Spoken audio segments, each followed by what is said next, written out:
Good evening, everyone. Good evening, Jai Hind, and welcome to Khan Global Studies. I hope all of you are doing well. Good evening.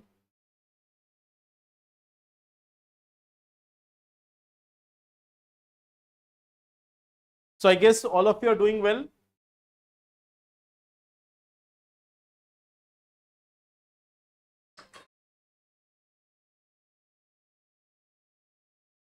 Good morning. Okay, so first of all, welcome to the session, and I hope I am properly audible and visible to all of you.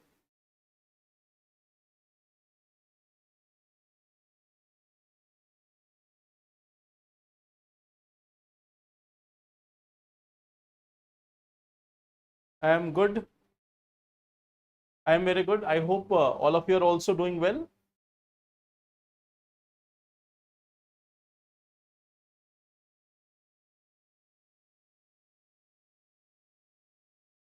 Okay, so last day I have asked you this one question to give me the themes, sorry, to give me the like 5 such initiatives which has been taken in India with respect to technology for agriculture.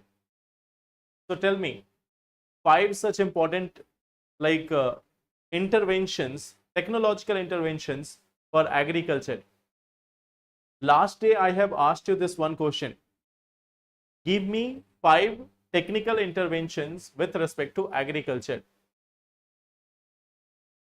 So can you tell me those 5 interventions? That was one task for all of you.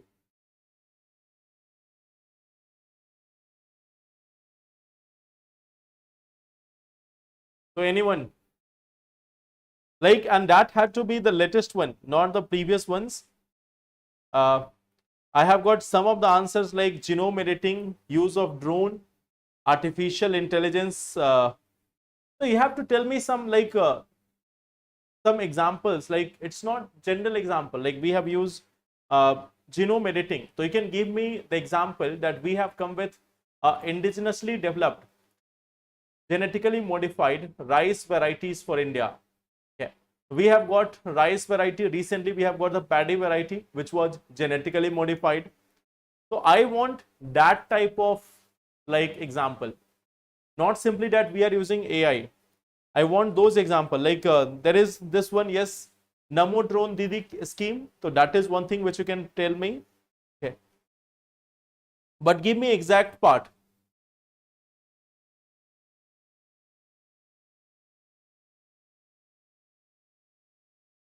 Like we have seen the recent example of like genetically modified paddy plants.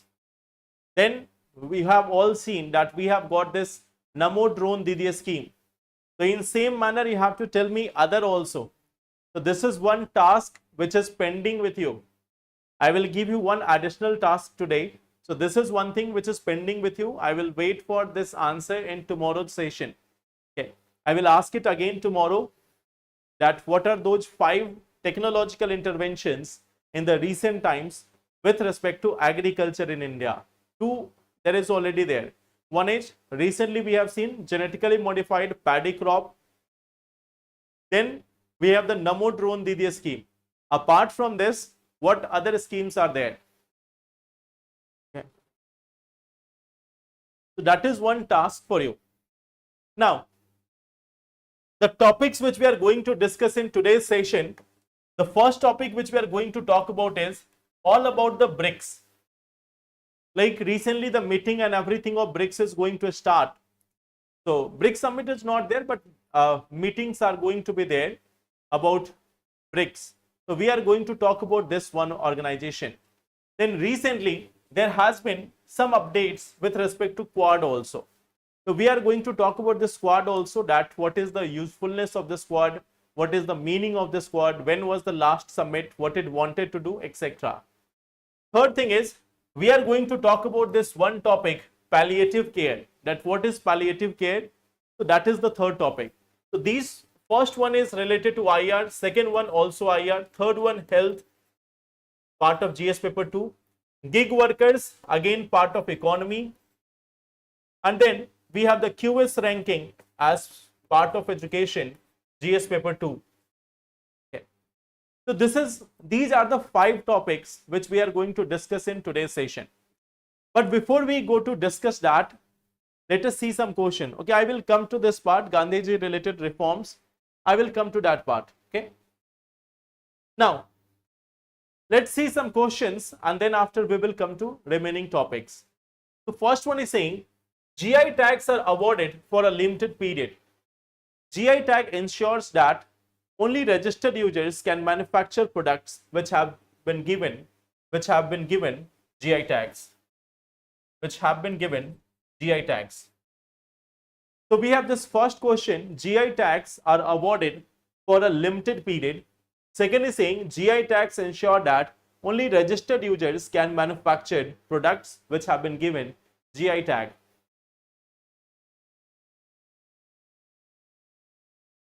So tell me, which one is correct?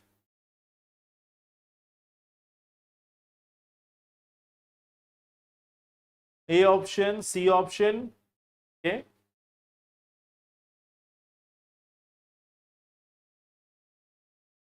Now, if we look at this, GI tags are awarded for a limited period. You know that it is being provided for 10 years. So this one is correct.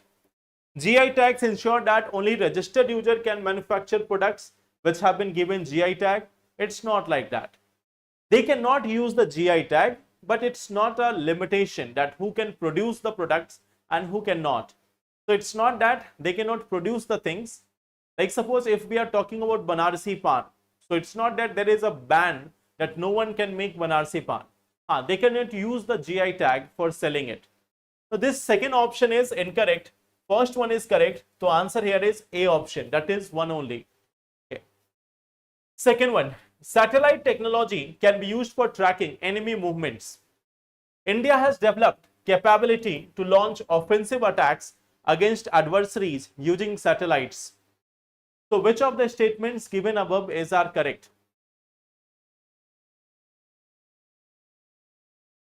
This is the second question.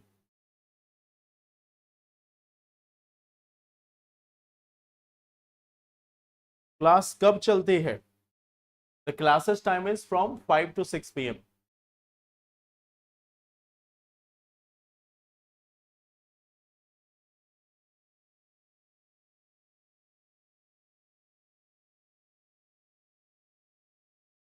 A option, C option. So if we look at this, I think for the first statement, everyone can be sure about this, that satellite technology can be used for tracking enemy movements. So that is very simple statement. That is correct. Second one is saying that India has developed capability to launch offensive attacks against adversaries using satellites. Remember this one part. No country in the world in the present times is using this. Even in the present times, what we see that space technology or space has not been allowed to be militarized. Okay. So there is no military weapons, there is no such attacking weapons in the space. Okay. Militarization of a space is not allowed. Okay. No country is going for militarization of a space. So this second option, and definitely India is not going for this militarization of a space. Okay. So this second option is incorrect. First one is correct. So answer is one only. Okay. Coming to the third one. Consider the following statements. Free language policy has been introduced in India for the first time in National Education Policy 2020. Education was included in the concurrent list from the inception of Indian Constitution. Which of the statement given above are not correct?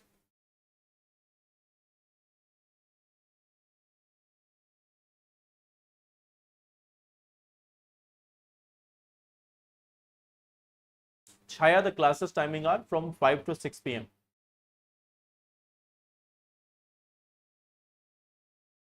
So I think everyone can answer this.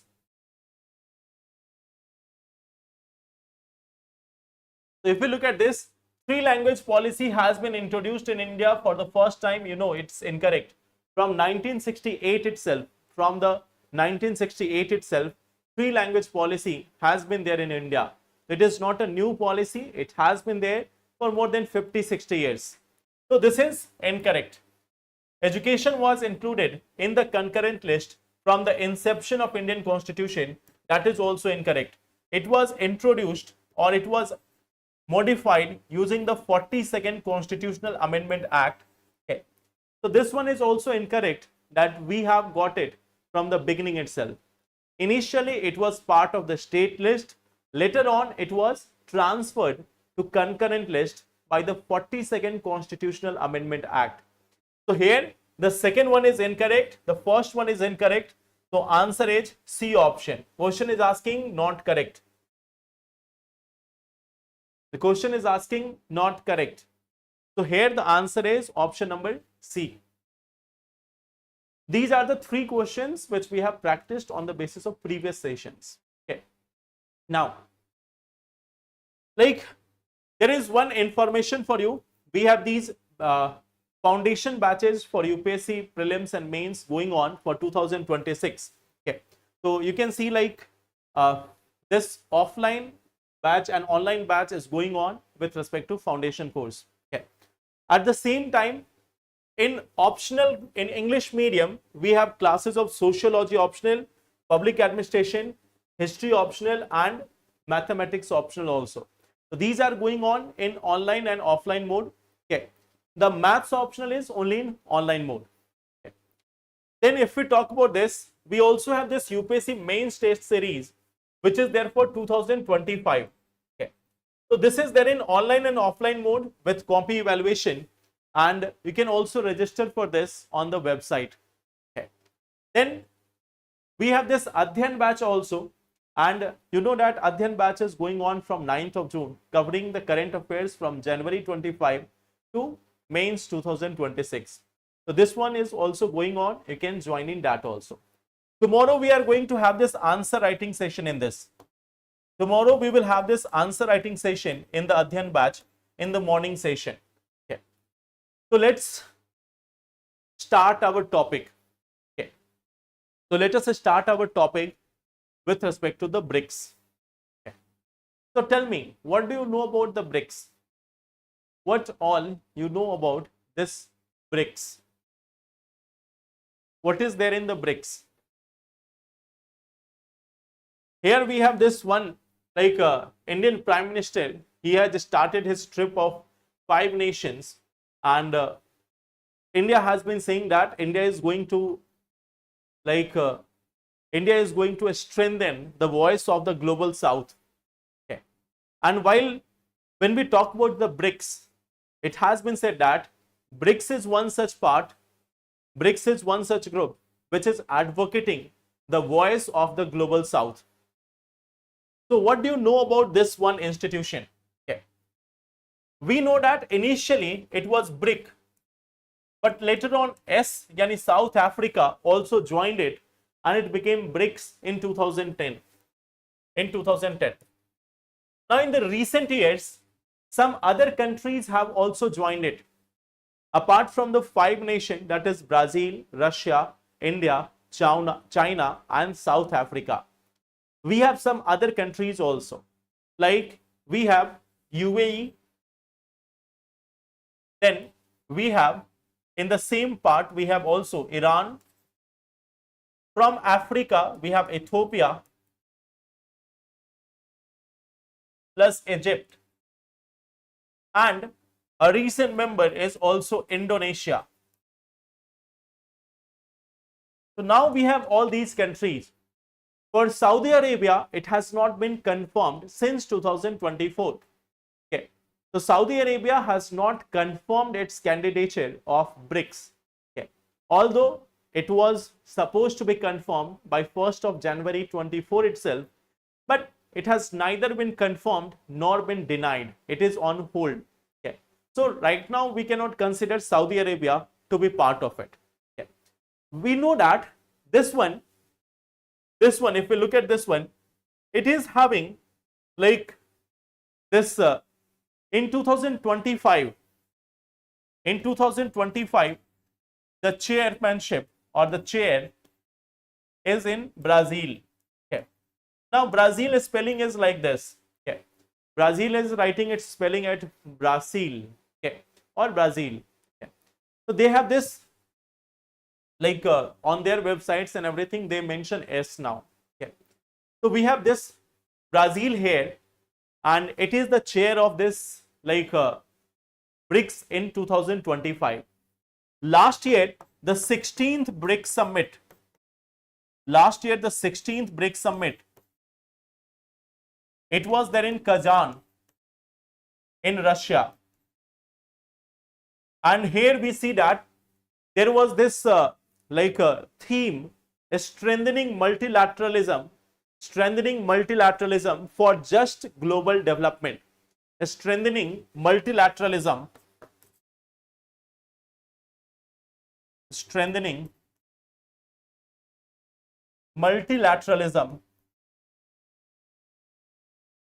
for just global development. Now, in this year UPSC prelims exam, there was a question, and on very if you look at this, it was quite unexpected. Like UPSC changed a little bit word here, strengthening multilateralism. Okay. So instead of multilateralism, it was written strengthening multiculturalism. So it was strengthening multilateralism, which was correct. In UPSC question, it was multiculturalism, due to which the statement was incorrect. Okay. So here we have the 16th BRICS summit in Kazan in Russia, and this time the summit will be there in Brazil. Okay. So we have this one thing about the Brazil. Okay. Now when we talk about its population, you will find that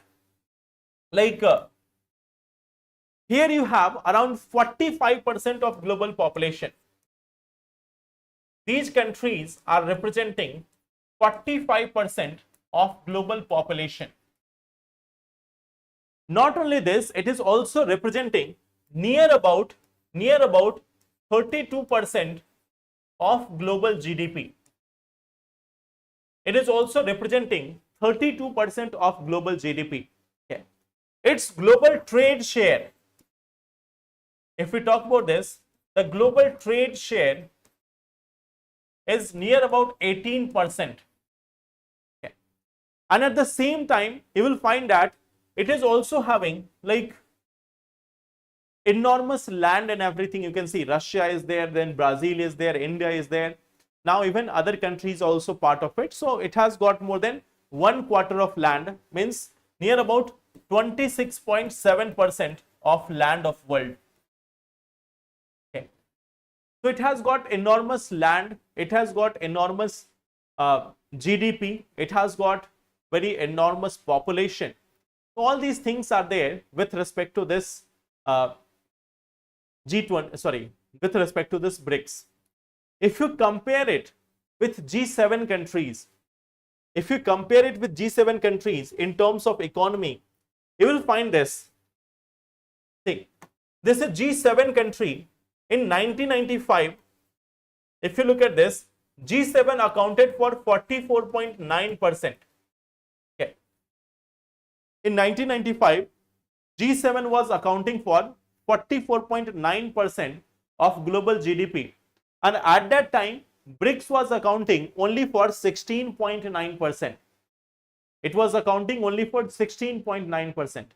But we see that there has been a gradual increase in the share of this BRICS. In 2023, it has become 32% of global GDP, while that of G7 is 29.9%. Okay. So if you look at this, the GDP of BRICS is greater than that of G7. So in terms of that economic power, you will find that its GDP is larger, its GDP is bigger than what we have in G7. Okay. So this is one part. It is a very prominent, it has become a very prominent group of the world. Okay. Now the question is, what is the objective? Like when we talk about the BRICS, what is the objective here? What is the objective of this group? Like in most of the time you will find that there is certain thing. There are certain groups, or most of the time the groups which are there, they are promoting like global peace, prosperity and all other things. But if we look at this, this is one institution which is especially talking about reform in global financial and governance institution. Okay. It talks about reform in global financial and governance. It talks about reform in global financial and governance system. This one is talking about or raising the voice of global south. If you look at this one organization, okay, this one organization is also like it is going for, of course, economic, political, peace, prosperity, everything. Okay. Economic, political, regional and sustainable development.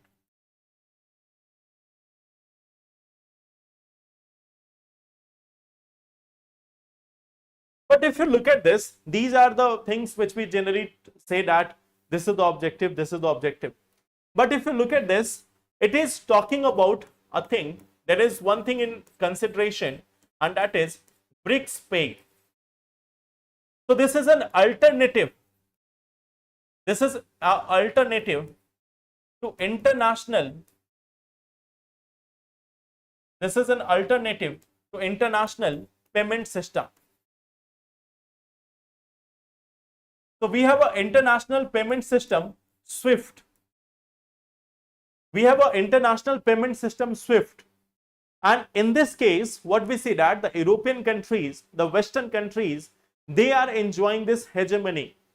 From time to time, when they have to sanction some country, they are just saying that they will stop the transaction using the SWIFT. They will stop the transaction using the SWIFT. Like when they have to impose sanctions on Russia, they have to impose sanctions on India or other countries, they are giving this threat that they are going to stop the transactions using the SWIFT method. Okay. So here, the BRICS is talking about developing an international system of payment in the form of BRICS Pay. Okay. It is also advocating, okay, even on climate change front. On the front of climate change also, on the front of this climate change also, it is talking about this polluter pay principle. It is talking about this polluter pay principle, that those who have polluted the ecosystem, those who have polluted the environment, they have to pay more. It cannot be same responsibility. It is common but differentiated responsibility. So this is one part. It is emerging as a parallel institution to G7 or the Western hegemony. So that is the BRICS. And like last year also we have talked about this, that if US starts talking about BRICS, if the US president starts saying that if India will go for BRICS, or if India and China will go for having one system or one currency, then they will impose tariff on India, then they will impose tariff on BRICS countries. So if they are worried about BRICS, it means it is a very much powerful institution. So that is one such powerful group, BRICS. Okay. So it is one such powerful group, the BRICS nation. Okay. Now, that is one part. That is one part. Now think about this. On one hand, we are having a BRICS meeting and we are discussing about BRICS. On the other hand, On the other hand, we have another group. On the other hand, we have the second group through which also we are having the meeting, and that is the Quad. So that is the that is one such example of how the geopolitics works. On one side, we have the BRICS nation, which is being seen as an alternative to the US hegemony, which is seen as a counter to US hegemony or G7 countries or European nations. And on the other hand, India is also part of a group, the Quad, the Quadrilateral Security Dialogue. I think you all know that there are 4 countries. We have India, we have United States, we have Australia, and we have Japan. So here, as you can see from the news, the Quad has said, and Quad has in fact said about that those who are perpetrators of the crime of the Pahalgam terror attack, they must be brought to justice. So here what we see that this Quad, it has also its first meeting in 2007. Its initial meeting was also there in 2007, but it was revived. This one has been revived in 2017. Till then, there has been 6 meetings of Quad. 4 of them have been in-person meeting. Of course, there was COVID time also between the same thing. We have the COVID time also. So there has been 6 Quad leaders summit, and 4 of them has been in-person meeting. Last time the meeting was there in United States. This year it is going to be in India. It is expected to be in India. Okay. So last year, last summit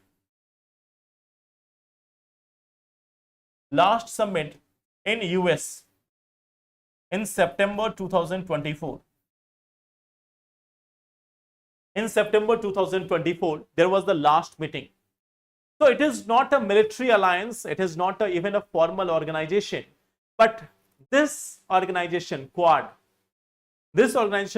is seen as a challenge to the hegemony of China in the South China Sea. Okay. It is like creating a bloc. It is like creating a bloc which can contain China and its assertive policies in the South China Sea or the Indian Ocean region. Okay. So it is talking about free Pacific, free Indo-Pacific region. Okay. It is talking about the free Indo-Pacific region. Okay. So this one is talking about free Indo-Pacific.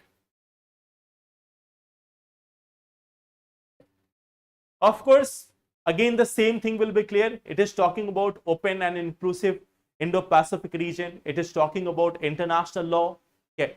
It is talking about countering any coercive behavior, okay, promoting democracy, promoting sustainable development, collaboration in non-military domains.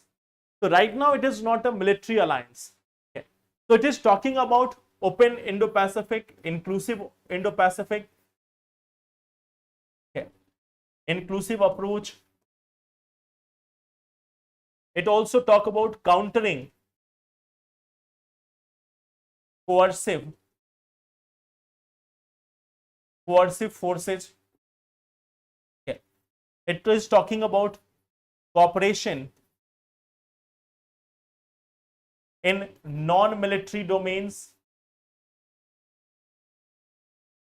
So this is one thing that it has been talking about just the cooperation right now, but it is being seen as a bloc. It is being seen as a bloc which can at any point of time become a military bloc and can enhance this cooperation between the 4 countries in the region of Indo-Pacific. Okay. So this is one part. Now, if we talk about this institute in the recent times, what we see that there has been certain initiatives, like with respect to health, there has been Quad vaccine partnership. With respect to health, there has been Quad vaccine partnership. With respect to infrastructure, there have been coordinated investment in quality infrastructure product. Okay. They have also working groups on 5G, AI, quantum and semiconductor. There is also joint initiative for cyber security resilience. There is promotion of green shipping, clean hydrogen, disaster response.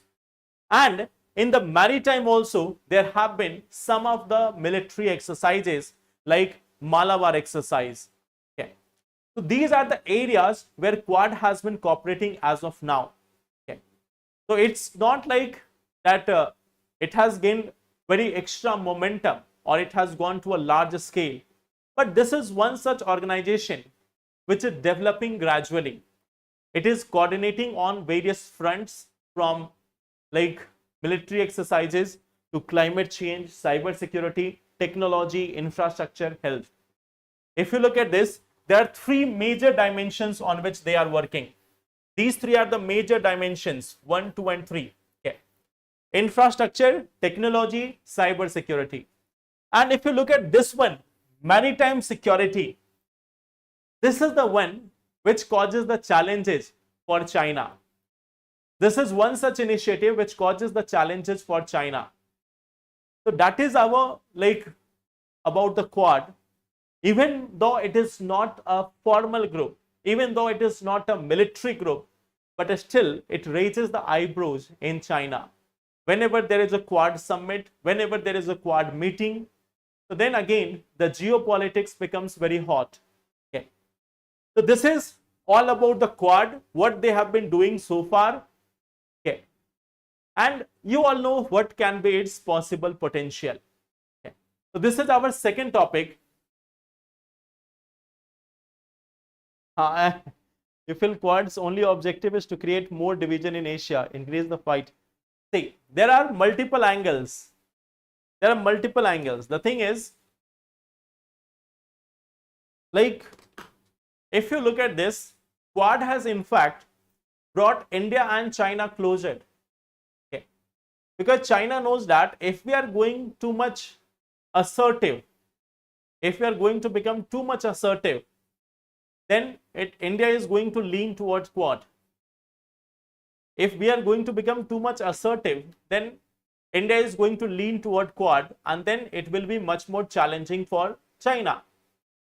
So this is a balancing part. This is a balancing part. And that's why you can see, like, we are discussing these and both meetings are going on side by side. At one time we are having the meeting of, recently we have seen there was meeting of SCO, then we have meeting of BRICS, and then we are having meeting of the Quad also. So there are different groups having different objectives.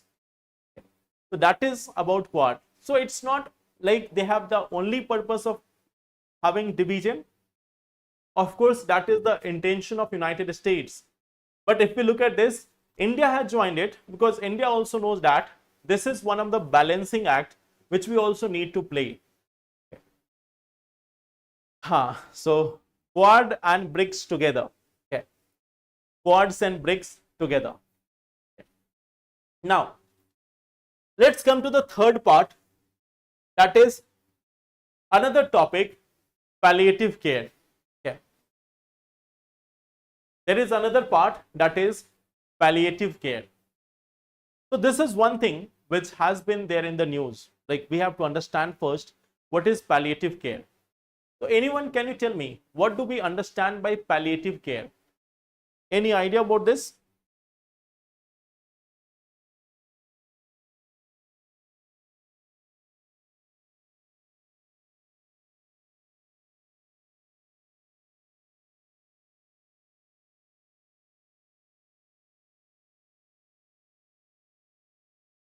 Any idea about this? What is palliative care?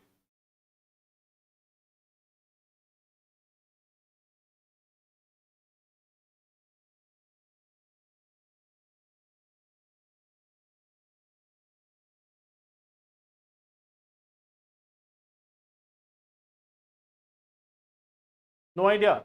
See, there is one thing called as cure, and there is one thing called as comfort. So there is one thing called as curing a disease. There is one thing which we call as curing a disease, where we are getting total relief from any problem. So what we see that in many of the diseases, this cure is possible. In many of the diseases, the cure is possible. But in some of the problems, cure may not be possible. It may not be possible to cure the person from those problems. Okay. So in that comes the palliative care. The palliative care is about providing the comfort. It is about providing the comfort. It is about providing emotional. It is about providing this emotional. It is about providing the social and spiritual care.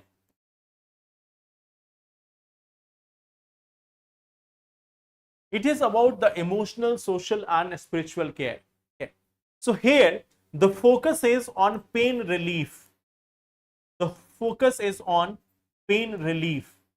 The focus is simply on symptom control and quality of life. Symptom control and quality of life. Like suppose that there are many people who are suffering from, let us say, HIV. Many people who are suffering from non-curable cancer cases. Okay. Some are suffering from genetic diseases which are non-curable. Okay. So in these cases, there is no cure. There is no cure. Now, in that situation, a care which comes into picture is the palliative care. And what we see that if we talk about the global figure, there is a requirement of this palliative care for 40 million people globally require this. There are 40 million people who are there in the requirement of this palliative care, and 78% of them are there in low and middle income countries. Okay. What we see that 78% they are living in low and middle income countries. Low and middle income countries. So this is one part. There is one thing called as palliative care. So where here the focus is not on treatment, because treatment is not possible. So what we see that there is a focus on providing the relief, improving the quality of life. In India also, it is estimated that around 7 to 10 million. There is around 7 to 10 million. There is around 7 to 10 million people who require the palliative care. They require this palliative care. Now, what is the problem? Now, if you look at this palliative care, I think you can easily understand that in India, if you are not aware about palliative care, so you can understand from this that what is the status of palliative care. In India, it is underfunded, understaffed, and in some places it is underutilized. Okay.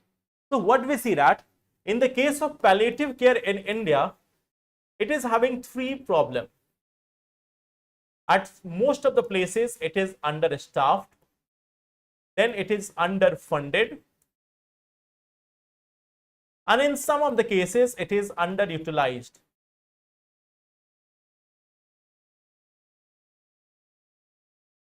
It is underutilized. So this is the part, like we have the shortage of trained professionals. It is not something which can be done by everyone. We require a specialized professional for them. We require those people who have expertise in palliative health care. So we have this one problem, that we don't have those professionals. Okay. In our country, the doctor ratio is improving. But in case of palliative care, we don't have the specialist. Then, due to underfunding, there is also lack of infrastructure. Now think about this, that in India, we have so much of like unemployment. We have so many young, talented, unemployed people. On one hand, what we see that we have so much unemployment, we have so many young, talented people, those who are ready to work hard.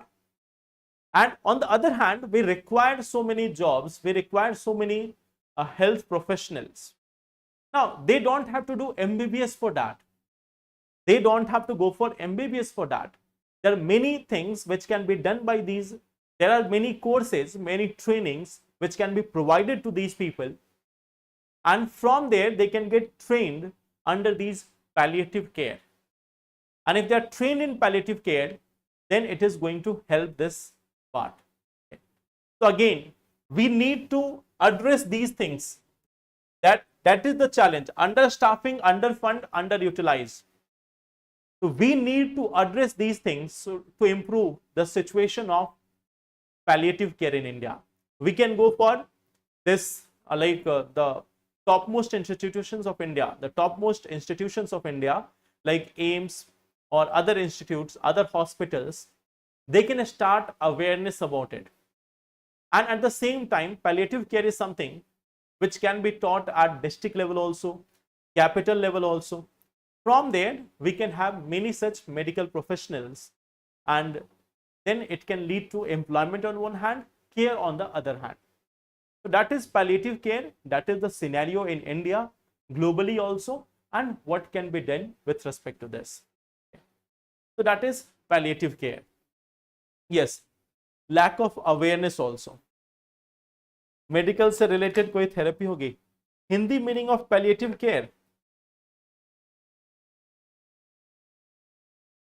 Hindi meaning is प्रशामक देखभाल. It is much more complicated. प्रशामक देखभाल.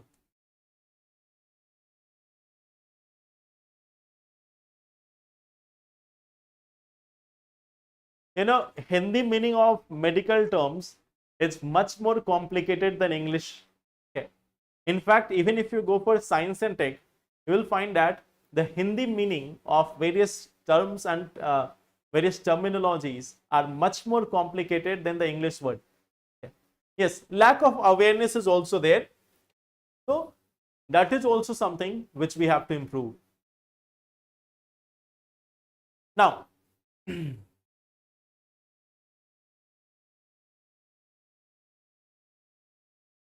so this is our one part, palliative care. Now we are coming to this another issue, that is gig workers.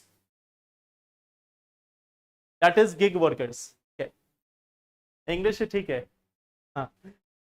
Now we have this one thing. I think we have discussed about gig workers in the previous classes also. If I am not wrong, in the last week also we have discussed about the gig workers. That who are gig workers, what are the policies for them and everything. So I think we have discussed about these gig workers in the previous week also. Now we are going to see certain aspects of it. Okay. Not the entire thing, we are going to look into certain part of it. First of all, let's see this gig worker profile in India. If you look at this, most of the people are employed in retail, trade and sell. If we look at this gig workforce in India, as per Niti Aayog, we have got more than 7 million plus workers in India. So out of that, majority of them are employed in retail, trade and sales. Then some of them are employed in transportation, then financial insurance, then manufacturing, and 1 lakh of them are employed in education. Okay. So that is the profile of gig workforce in India as per Niti Aayog. So you can see that the majority of them, if you look at the majority of them, they are employed in those professions which are not very high paying jobs. Okay. They are not very high paying jobs. Now we have one thing. Recently, this periodic labor force survey was released. And in the periodic labor force survey, there was no such estimation, there was no such report about the gig workers. The periodic labor force survey didn't mention about the gig workers. So there is a question over this, that while the government is recognizing them, why the government is talking about them, why they are not including it, in periodic labor force survey. So this is one part. On one hand, what we see that they are being included in the national policies and everything. Even budget 2025, in 2025 budget also there was mention of gig economy. 2025 budget also. So this 2025 budget also, they have also recognized gig and platform workers. There is also Code on Social Security 2020. Code on Social Security 2020. So this is also recognizing the gig workers. They are giving the definition of who is a gig worker. Okay. But the periodic labor force survey, they don't have any specific category for gig or platform workers. In the periodic labor force survey, there is counting of self-employed, on-account workers, or even helpers in household enterprises. But there is no mention of the gig workers. Okay. Of course, there are challenges, like gig workers are not working at only one place, they are working at multiple places. Many a times it is informal also. Okay. Many a times this is informal also. So identifying the gig workers or taking their data is one of the challenging part. So that's why we see that in periodic labor force survey, there has been no such inclusion. But the challenge remains, if we have been identifying them, if we say that we have gig workers, we need to devise some methodology for identifying them. Last week we have discussed about them, that what challenges are for them, what benefits are for them. Okay. So we have discussed about all this part in the previous session also, in the previous week also, that who are gig workers, what benefits they are getting, what challenges they have. So we have seen all this part. We have seen that what government has also been doing for them. Okay. Government has started providing them this digital ID also. Pradhan Mantri Jan Arogya Yojana is also for them. So there are so many benefits which are being provided to them, but there is no counting of them. So this is one part. And there is one more thing. Why the people are going for gig work? Like why most of the people are going for gig work? Okay. Like what is the reason? Some reason which have been identified. One is 55% of them, they want to make extra money. Okay. Now there is one thing. No matter how much money you are making, you always require something extra. Okay. So this is one part. For 22% of them, what we see that this is the only way to make an income. 48% of them, for them, it is balancing career and family needs. Okay. For 19%, this is earning while seeking a better job. And for 48%, autonomy and control. Okay. Means it is not that they have to choose only one option, they can choose multiple options. So that's why you are seeing that it is like for 55% of the people, like if 100 people are working, so 55% of them are saying that they want to have extra income. 22% of them are saying that they want to have this is the only way of making an income. Then what we see that 48% they are trying to balance the career and family needs. Then 19% they are working in it because they want a better job, but since they don't have a role, they are working part-time. Then 48% they think that this provides them autonomy and control. That's why they are going for this gig work. So these are the main reasons why there is a more and more demand. Okay. You can see some of the common things. Okay. One thing is extra money, extra income. Second part is autonomy. Third part is balancing.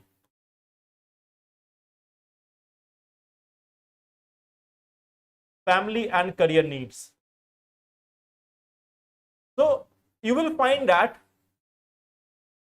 like almost all the people who are working, almost 50% of them, they are working here because of these factors. Almost 50% in this like gig platform, they are working because they want some extra income, they want some autonomy, and they want also balancing family and career needs. Okay. So this is why they are going for this gig work. They are working extra, they are working hard to get these money for their home. Okay. So this is like, it was not like they have to choose only one option. So this is as per a survey that why people are going for these gig work. Now, lack of formal employment opportunities also there. We don't have such formalization of economy, but gig is also informal.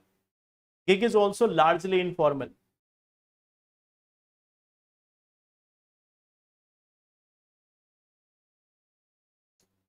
So coming to one last topic, that is QS World University Ranking. Okay. So we have this QS ranking. We have this QS ranking, and we have got 50 out of 1,500. So we have got 50 college. We have got 50 colleges or universities in top 1,500. We have got 50 colleges or universities in top 1,500 institutions across the world. So we are like improving a little bit. We are improving a little bit. Okay. If we look at the top ranking, what we see that IIT Delhi, this has got the top rank at 123. It means again in top 100, there is no Indian college or university. Okay. So we see that from India we have 123. Okay. Then after we have other institutions also like Bombay, Madras, Kharagpur, Bangalore. They are also part of it. Okay. So what we see that like in 2015, like right now what we see that in 2015, like there were only 11 Indian institutions which were there. Okay. But now what we see that we have got 54. In fact, we have got 54, not 50 just, we have got 54 in 2066. In 2026 ranking, we have got 54 universities in India. Okay. Now the thing is, what is the parameter of this evaluation? What is the parameter of this evaluation? The first parameter is academic reputation. It has a weightage of 30%. Then we have research impact. This is having a weightage of 20%. Then we have international research network, diversity, student outcome, and then sustainability and campus development. Okay.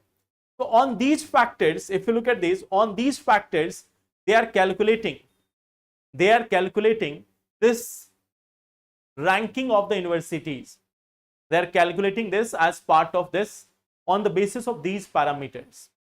So here you can see academic reputation, it is a major chunk, 30%, plus at the same time what we will see that research impact, that is also a major share.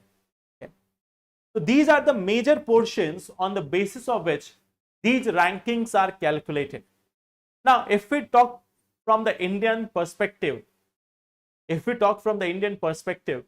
what we see that gradually we are reaching here. But what is the challenges for Indian universities? Okay. Can you tell me what is the challenge? One of the first one is the research and publication. This is one of the major part. One of the major drawbacks of Indian universities have been the lack of research and publication.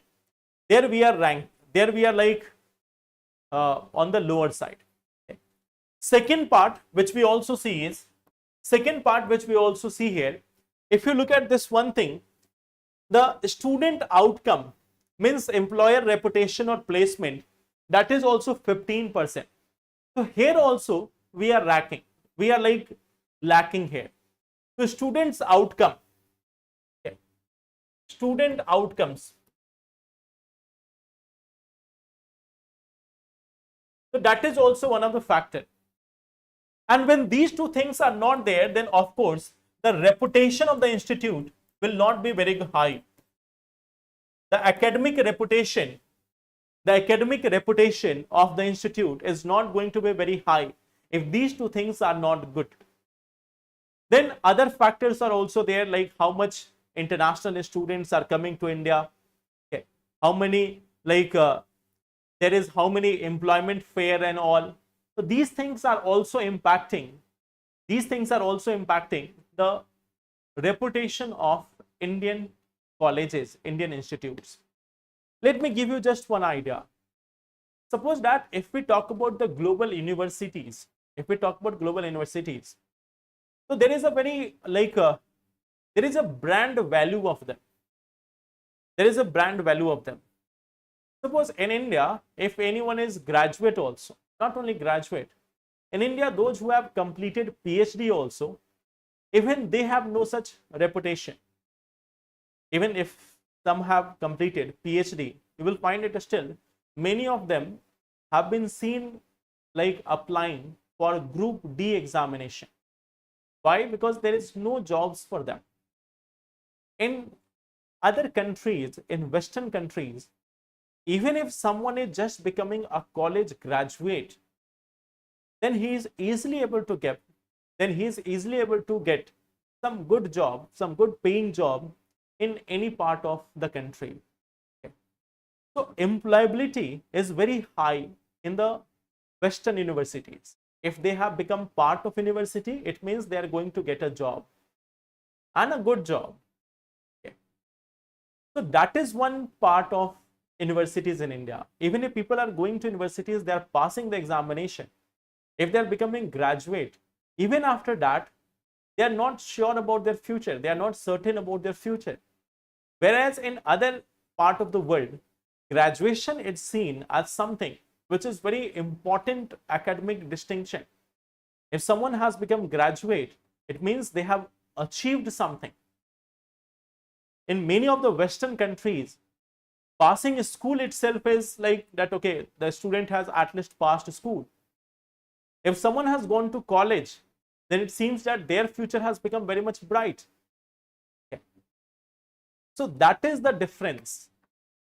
That is the difference between Indian colleges and foreign colleges. Our syllabus, our connect with the industries, these all things are going to impact the ranking of India. Think about this, our top universities, our top institutions, like there is the exam of JEE, there is the exam of JEE and NEET and all other things.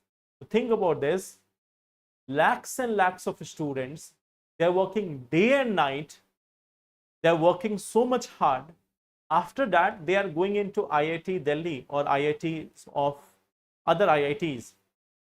And think about this, that their college, after working so hard and so like thoroughly, their college is not even in top 100 colleges of the world.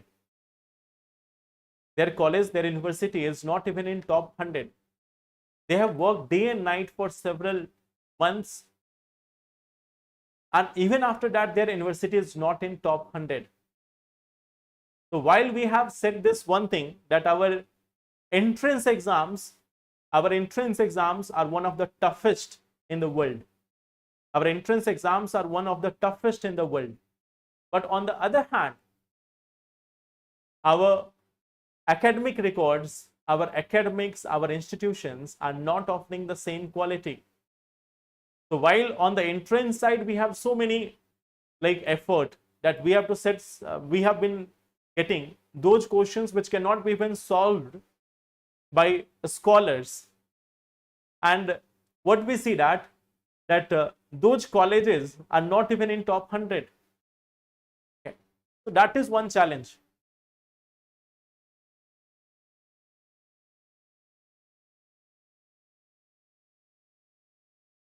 why college taught humanities in a humanity?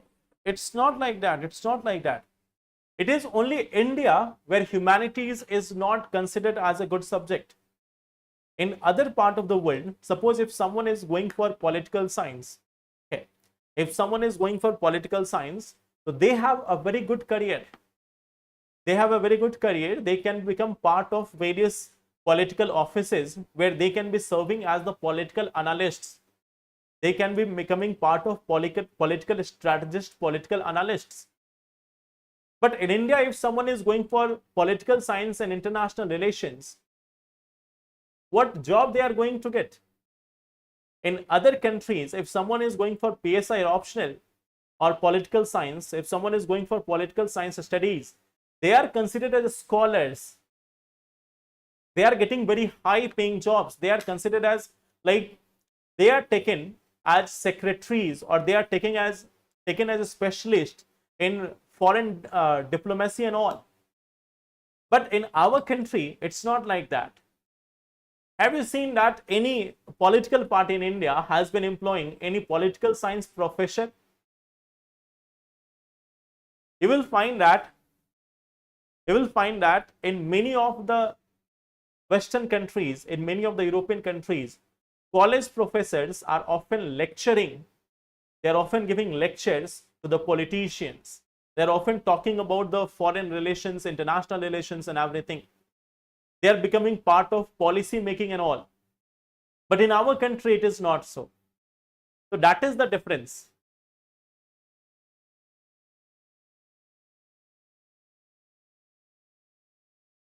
But we cannot go back to Nalanda and Taxila. So let's think about IITs and Delhi universities and other universities. They have all made their entrance exams so tough. If they work even 50% of them in revising their syllabus, in updating their syllabus and changing their way of teaching and all, so then the result will be much more better. Okay. So in today's news, there is a topic related to custodian death. Why there is a question aroused about accountability? You can take that, Praveen, you can take that as part of accountability. Okay. About custodian death, yes, you can take it. Okay. I have this one question, that as Delhi government will be conducting cloud seeding in monsoon. No, it is not conducting cloud seeding in monsoon time. It has been deferred till last of August. Last day itself, there was this news article that it has been deferred to the end of August.